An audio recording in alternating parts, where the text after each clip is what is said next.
लड्डू बनाने का सबसे अच्छा तरीका क्या है कि मैंने ली है किशमिश 200 ग्राम और ये 250 ग्राम काजू हैं और 200 ग्राम मैंने लिए हैं बादाम।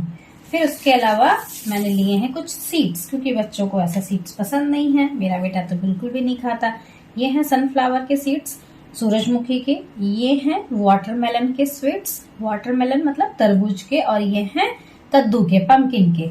और इसके साथ में मैं ले रही हूँ जिससे बॉडी में अंदर ठंडक बनी रहे, यह है गोंद कतीरा। और अब इसकी सबकी बाइंडिंग करने के लिए हमने ली है मूंग की दाल। ये जो लड्डू हम बनाने वाले हैं आज मूंग की दाल के लड्डू बनने वाले हैं, कम घी में बनने वाले हैं। आप देखिए इनको मैं कैसे बना रही हूँ।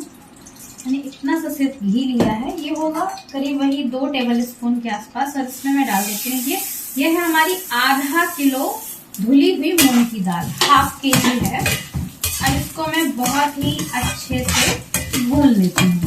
धीमी आंच पर भूनेंगे। गैस मेरी स्लो है पहले से ही, बहुत तेज नहीं है। अब इसको हम कब तक भूनने वाले हैं, जब तक इसका रंग ब्राउन कलर का नहीं हो जाता है, तब तक इसको हम। ये दाल हमारी भूनने में काफी टाइम लगेगा, इसको धीरे धीरे करके। तो तब तक मैं सोच रही हूँ कि चलो अपना जो मेरे पास में ये नारियल है मैं इसको कद्दूकस कर लेती हूँ, क्योंकि मेरा टाइम भी बच जाएगा इससे। और ये बहुत टाइम लेती है, मतलब जब हम भिगो के बनाते हैं तो जितना टाइम लेते हैं उससे तो ऐसे कम ही टाइम लगेगा। लेकिन हाँ, लगता तो है टाइम, क्योंकि धीमी धीमी आंच पर इसको आप भूनेंगे, थोड़ा थोड़ा ब्राउन होगा तो लगेगा। मुझे लगता है कि 15 मिनट तो लगने ही चाहिए अगर आप इनको अच्छे से बनाना चाहते हैं तो, क्योंकि हमने गैस भी बहुत स्लो करके रखी हुई है। तो मैं इधर अपना ये कोकोनट जल्दी से ग्रेट कर लेती हूँ। अब देखिए इसका रंग धीरे धीरे करके एकदम बदल रहा है। अब ये हमारी दाल बस थोड़ी देर, मुझे लग रहा है 2-3 मिनट में इसको और भूनूंगी।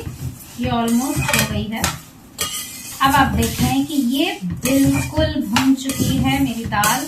अब मैं इसको धीरे से निकाल कर किनारे रख दूंगी ठंडा होने के लिए। अब ये जब एकदम ठंडा हो जाएगा तो हम इसका एक फाइन पाउडर बना लेंगे, जिसको बोल सकते हैं कि मूंग की दाल का आटा भी बोल सकते हैं या मूंग की दाल का पाउडर भी बोल सकते हैं। मैंने गैस की फ्लेम को ऑफ कर दिया है। अब देखिए इसका रंग एकदम बदल गया है। और इसको अभी हमें बहुत ज्यादा अब नहीं भूनना है, इसीलिए मैंने बंद कर दी है गैस। क्यों? क्योंकि अगर ये बहुत ज्यादा भून जाएगी ना तो फिर इसमें कड़वापन आ जाएगा। तो हमें कड़वापन नहीं चाहिए, हमें बस दाल को जस्ट पकाना है। जैसे कि मैंने पहले बताया, ये सारे सीड्स मैं अब इसमें डालूंगी और इनको हम पहले से ही, हमारी कढ़ाई में काफी घी लगा हुआ है क्योंकि हमने दाल भूनी थी। तो अब इसी कढ़ाई में हम ऐसे ही इनको रोस्ट कर लें, क्योंकि ऑलरेडी इसमें घी है तो हमें घी बहुत ज्यादा जरूरत नहीं है घी डालने की। इनको मैं से चलाते चलाते हल्का हल्का करके भून लेंगे। जब सर्दियां होती तो सर्दियों के टाइम पे मैं ज्यादातर लड्डू में फ्लैक्स सीड्स ऐड करती हूँ, अलसी के बीज। क्यों? क्योंकि वो शरीर को गर्मी पहुंचाते हैं। और सर्दियों में क्या होता है कि बहुत ज्यादातर देखा गया कि जब बच्चे जरा सा भी खेलते हैं तो बोलते हैं कि हमको दर्द होने लगा है, कहीं घुटने में दर्द होने लगा है या कहीं पर भी दर्द हो रहा है। तो वो सब चीजों के लिए बहुत ही अच्छी होती है फ्लैक्स सीड्स, अलसी के बीज। लेकिन गर्मियां हैं तो गर्मियों में हम नहीं डालेंगे, क्योंकि गर्मियों में ऐसे कोई जोड़ों के दर्द और ये सब चीजें किसी को भी नहीं होती हैं। जैसे मेरे इन-लॉज हैं, उन लोग के लिए भी वो लड्डू सर्दियों के लिए बहुत अच्छे रहते हैं, लेकिन गर्मियों के लिए ये हैं। और इनमें जाएगा एक सीक्रेट इंग्रेडिएंट जो लास्ट में मैं आपको बताने वाली हूँ, तो वीडियो को लास्ट तक जरूर देखिएगा। ये जो हमारे सीड्स हैं, अब जब इनमें हल्की हल्की सी अभी आवाज देख रहे हैं, आप सुन रहे होंगे आने लगी है चट चट की आवाज, तो इसका मतलब है कि अब ये भुनने लगे हैं। ये थोड़े से और भुन जाएंगे। और जब ये भुनते हैं ना तो आप देखेंगे कि इनका साइज ऐसे थोड़ा सा लगेगा जैसे इसमें हवा भर गई है, तो वो वाली फीलिंग आएगी। बट हाँ, बहुत ही अच्छे से जब भुन जाएंगे तो थोड़े से खाने में, बोलते हैं ना, एक सौंधा सौंधा सा टेस्ट आता है, तो वो टेस्ट आने लगेगा। लेकिन जब ये लड्डू में पड़ेंगे तब इनका स्वाद और भी बेहतरीन होगा। ये पूरी तरीके से भून चुके हैं। अब मैं गैस की फ्लेम को कर दूंगी ऑफ। और अब मैं डालूंगी इसमें नेक्स्ट चीज भुनने के लिए, जैसे कि आप सुन सकते हैं इसकी आवाज चट चट चट, है ना। तो इसका मतलब कि ये पूरी तरीके से भुन गया। बट मेरे लिए सबसे मुश्किल काम पता क्या है? इसको ग्रेट करना, जो बहुत ही मुश्किल है। करते करते मुझे लग रहा है कि ओहो कितना थक रहा है भाई।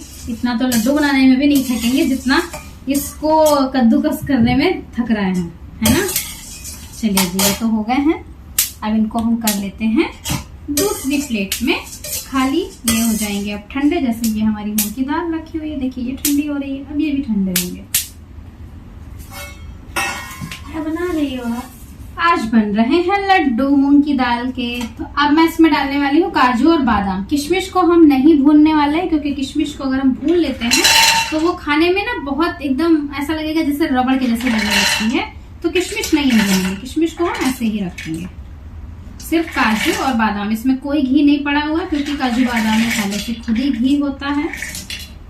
लेकिन बहुत ज्यादा हम इनको नहीं भूनने वाले, ठीक है। बस जस्ट इतना भूनेंगे कि इनका जो मॉइस्चर है वो खत्म हो जाए। जब मॉइस्चर खत्म हो जाएगा तो हमारे लड्डू की जो लाइफ है ना वो बढ़ जाएगी। आप उसको 1 महीने 2 महीने तक भी स्टोर करके खा सकते हैं। लेकिन अगर आप ऐसे ही डालने वाले हैं तो फिर इनकी लाइफ बहुत ही कम रहती है, 10-15 दिन में ही खराब हो जाएंगे। तो बहुत ज्यादा नहीं भूनना है। अब मैं इनको कर लेती हूँ खाली। फिर हम अपना जो गोंद है ना, गोंद कतीरा है, ये जो गोंद कतीरा है वो गर्मियों में खाया जाता है, और जो दूसरा गोंद रहता है बबूल का वो सर्दियों में खाया जाता है। तो गोंद कतीरा को अभी हम उसको भूनने के लिए हमें चाहिए घी, और हम घी में उसको अच्छे तरीके से अभी भूनने वाले हैं। बहुत से लोग गोंद कतीरा को पानी में भिगो के भी खाते हैं, वो भी बहुत अच्छा है। लेकिन मेरे यहाँ प्रॉब्लम है कि मेरा बेटा नहीं खाता, मैं खा सकती हूँ, इसीलिए इनको मैं डालूंगी लड्डू में। तो ये हो जाएगा उनके लिए छिपी हुई एक चीज जो उन्हें पता ही नहीं है ना, और वो खा लेंगे। इसके लिए मैंने करीब मान के चलिए कि 2 टेबल स्पून के आसपास घी लिया हुआ है, और इसी में मैं इनको डालूंगी। अभी धीरे धीरे करके अच्छे तरीके से फूल जाएंगे। कोई बहुत डिफरेंस नहीं है दोनों में, बबूल के गोंद में, गोंद कतीरा में। बस ये है कि उसकी तासीर गर्म होती है और इसकी तासीर ठंडी होती है, बस इतना ही फर्क है।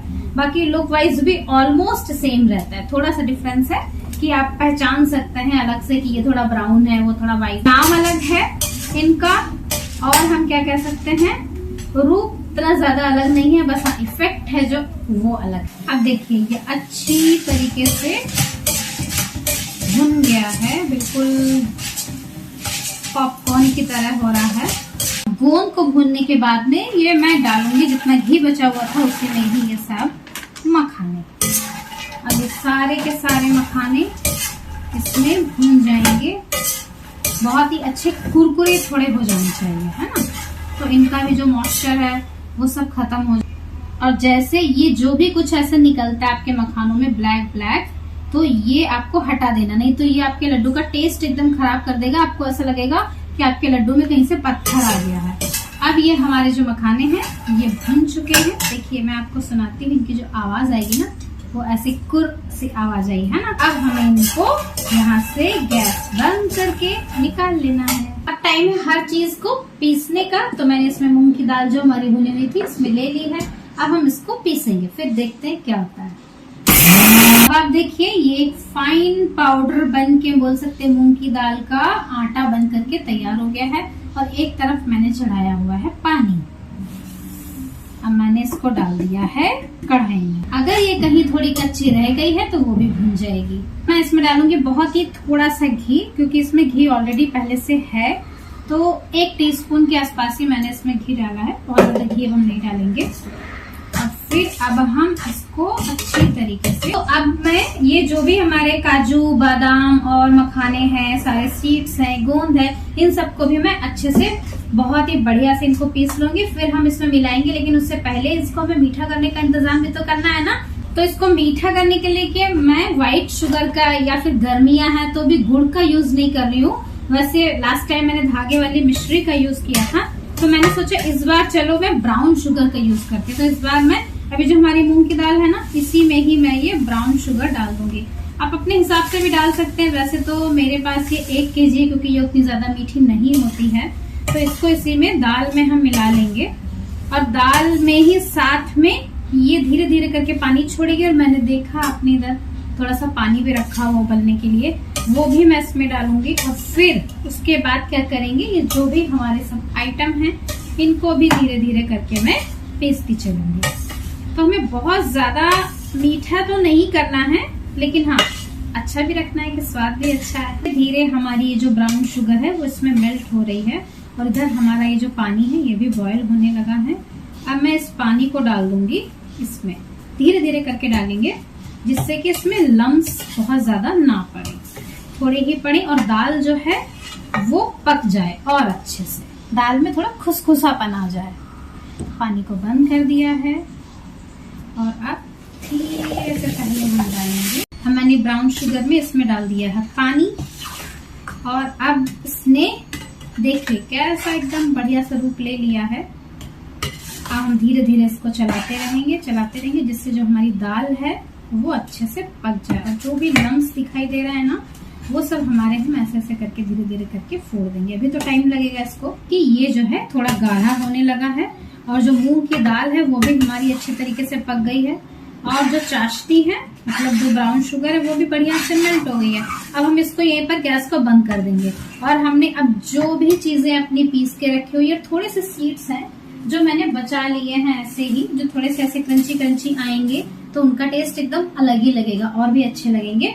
तो इसीलिए अब मैं गैस को ऑफ करके इसको थोड़ा सा ठंडा करूंगी। इसको हम चलाते चलाते थोड़ा सा ठंडा कर लेंगे। अब देखेंगे ये एकदम ऐसा लग रहा है कि जैसे दानेदार हमारी चॉकलेट रहती है ना। आपने तो शायद सुना हो बहुत पहले बचपन में गुड़ से एक राब बनती थी ना, ये बिल्कुल वैसी ही दिखने में लग रही है क्योंकि जो दाल है वो भी बहुत ही अच्छी भून चुकी है, दानेदार हो गई, खसखसी जैसी हो चुकी है।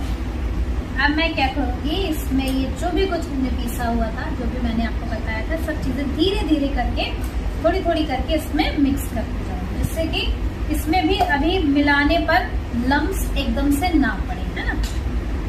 धीरे धीरे करके हम इसको मिक्स करेंगे। काफी गर्म है, मैंने सब डाल तो लिया है।